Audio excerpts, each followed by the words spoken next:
Jubarnas. Jubarnas. Jubarnas.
BB dulu enggak? Lebih baik pakai sarung tangan. Lebih baik pakai sarung tangan. Kali-kali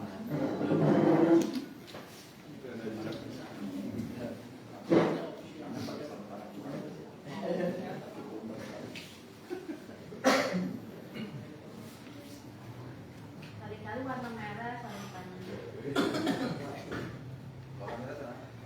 Sarung tangannya pink. Jangan loh kok. Oh, iya. Kalau kamera itu untuk bencana kan. Oren. Pink aja tadi. Bagi lah. Ya.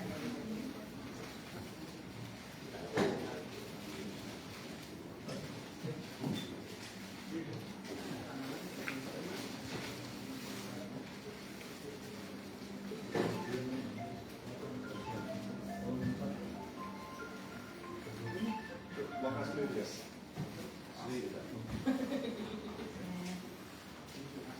Ini Dan, dari sini Dan. Satu, Satu, dua. tiga. Sip. Dua, tiga. Belum dan belum.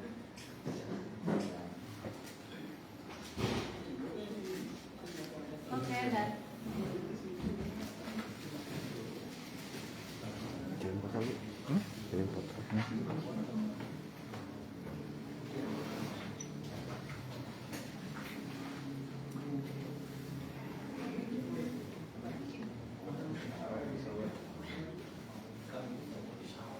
Terus.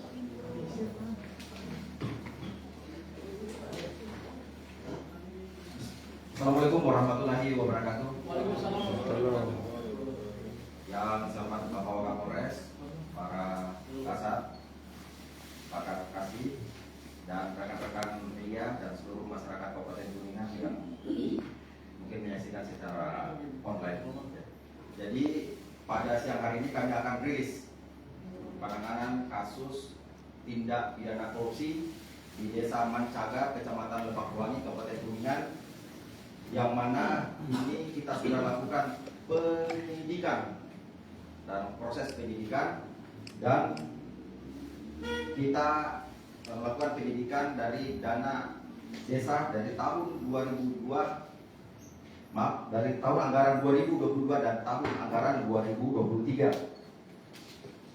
Kemudian dari hasil penyidikan Polres Kuningan, kita telah menetapkan tersangka Saudara ZS, yang dimana pada proses penyidikan yang bersangkutan merupakan kepala desa dari Desa Mancaga, Kecamatan Lebakwangi, Kabupaten Kuningan.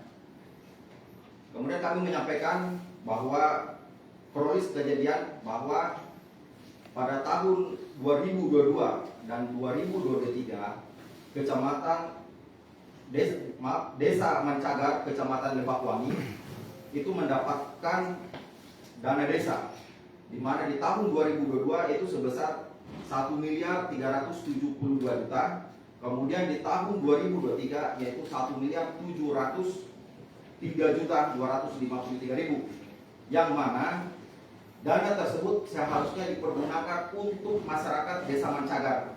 Namun pada pelaksanaannya Kepala Desa beserta KUR Keuangan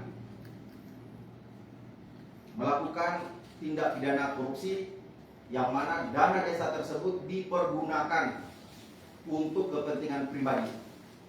Kemudian kita melakukan penyelidikan dan dilanjutkan ke proses penyidikan, dan berdasarkan keterangan ahli dari Inspektorat Kabupaten Kuningan, sehingga telah ditemukan kerugian keuangan negara dari dua tahun ini 2022-2023 yaitu sebesar 1.541.541.699 rupiah.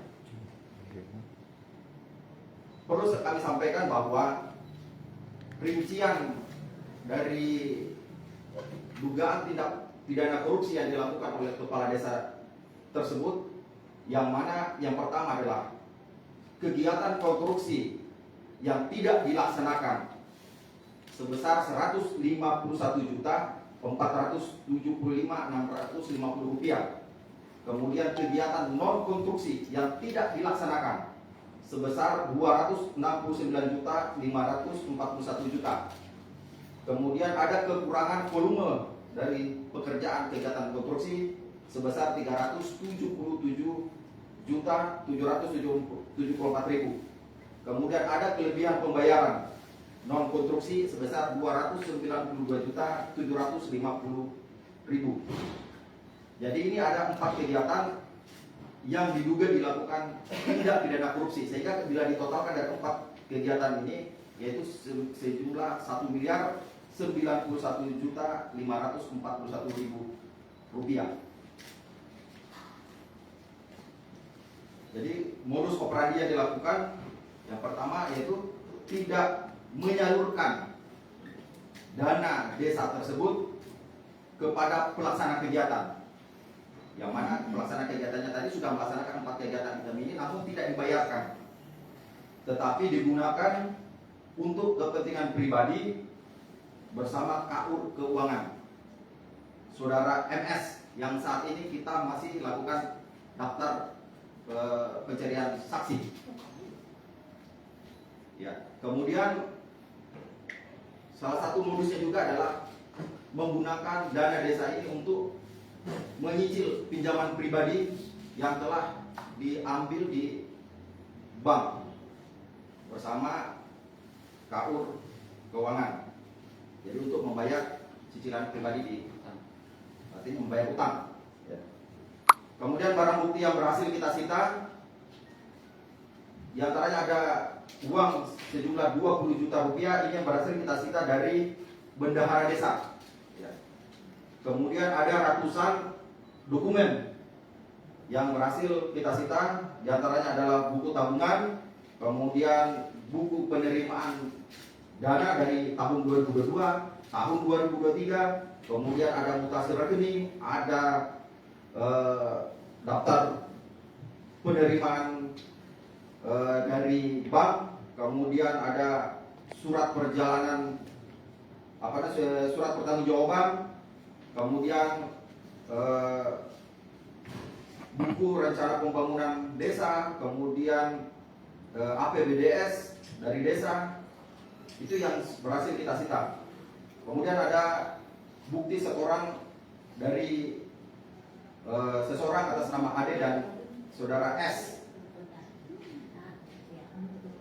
Kemudian untuk tersangka saudara ZS kita sangkakan dengan pasal 2, pasal 3, pasal 8 Undang-Undang nomor 31 tahun 99 yang sebagaimana telah dirubah di Undang-Undang nomor 20 tahun 2001 tentang tindak pidana korupsi, yang mana kami sampaikan unsurnya yaitu setiap orang yang melawan hukum ataupun dengan tujuan menguntungkan diri sendiri dan orang lain ataupun menyalahgunakan kewenangannya sehingga disangka pasal tersebut dengan ancaman maksimal 20 tahun penjara. Kami juga memasang pasal 55 ayat 1 dan pasal 64 ayat 1 KUHP, ya, di mana yang bersangkutan diduga melakukan peristiwa pidana, yaitu melakukan dan menyuruh atau turut melakukan perbuatan itu. Ya, saya kira itu yang bisa kami sampaikan kepada rekan-rekan media. Ancaman hukuman maksimal 20 tahun penjara. Pak, ini kan biasanya di desa itu ada BPD, Pak. Apa memang BPD-nya emang tidak mengetahui sampai dia berkuasa melakukan pengawasannya sejauh mana? Karena kan biasanya setiap tahun ada LPD-nya atau gimana seperti itu, Pak? Ya, dugaan kita untuk LPD-nya dipalsukan. Ya, untuk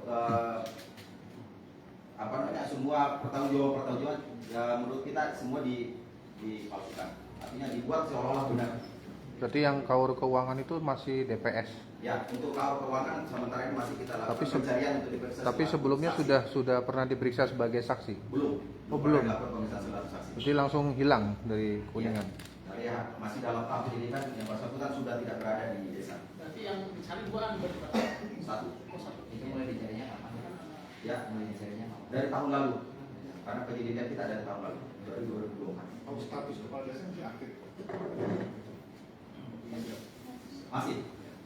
Kalau pinjaman beliau ke pribadi ke banknya berapa Pak? Ya, kita masih kurang. Pinjamannya ini dijaminkan sertifikat. Jadi dia rugi terus cicilan. Izin dengan Sertifikatnya pakai uang sertifikat pribadi. sertifikat Jaminan jaminan Pribadi, pribadi. pribadi. Dicicil pakai uang Oh, desa. Berarti ini kasus pertama yang diketahui ada laporan dari warga Pak? Ya, dua Ber- dari uang. Berarti selain untuk menyicil hutang, ada yang digunakan untuk lainnya nggak? Digunakan untuk pribadi. Ya, Untuk pribadi. Selanjutnya itu tadi membayar untuk cicilan di bank. Jadi nggak kedua atau apa enggak Pak? Ya. dan ini kan dari tahun 2022 dan 2023 ya.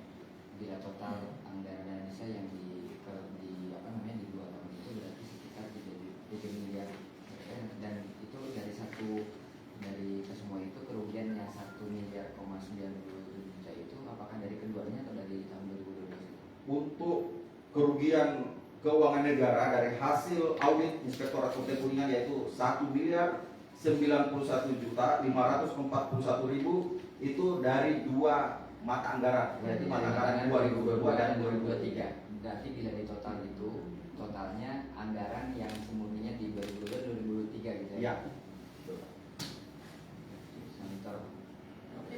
Cukup. Siap. Cukup. Terima kasih. Ya. Kami sampaikan bahwa untuk tersangka kita sudah lakukan penahanan di rutan Polres Kuningan. Terima kasih ya. Siap. Ya. Bawaan nanti Pak, ada himbauan dari Kepala Desa seluruh di bawah Jadi kami menghimbau kepada seluruh penyelenggara negara untuk hati-hati dalam menggunakan keuangan negara dan menyalahgunakan kewenangan. Ya, karena ancaman tipikor bagi penyalahgunaan kewenangan dan keuangan negara itu merupakan tindak pidana korupsi. Dan kami siap dari jajaran Satreskrim melakukan pendampingan dan penyuluhan bagi teman-teman penyelenggara negara yang kira-kira butuh pendampingan terkait dengan sosialisasi ataupun bagaimana bantuan terkait pemahaman terkait tindak pidana korupsi sehingga mengelola keuangan negara itu kita bisa gunakan untuk betul-betul kepada masyarakat. Ya, terima kasih. Target desa berikutnya desa mana Pak? Kalau itu yang bertanya, hijir kita tuh 7 kali.